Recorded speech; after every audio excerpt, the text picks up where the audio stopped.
Hansı davranış, hansı nəticəni verdi bizə? Bizim işimiz hər zaman duyğu, düşüncə, davranışlardır. Bu üçündən çıxa bilmirik. Bu üç buzaq bizim həyatımızı təyin edir.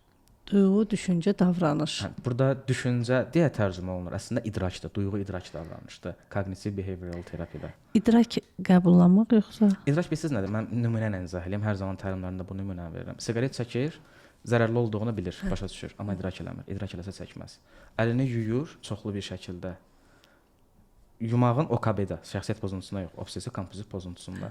Yuyur, yuduğunun xətalı olduğunu bilir, amma başa düşmür, idrak eləmir. İdrak eləsə alınmaz. Yəni hipnoz bu idrak prosesində ortaya girir. Çox maraqlı mövzudur.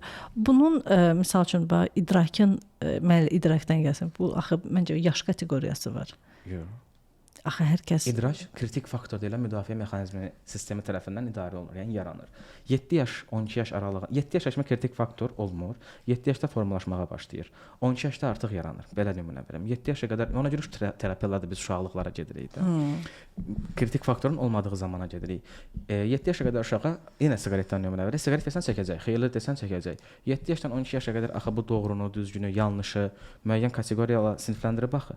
Analiz edib biz ona əgər təsir eləyə bilsək çəkəcək. 12 yaşdan sonra çəkirsə çəkəcək, çəkmirsə çəkməyəcək. Hə, yoxdur onda artıq.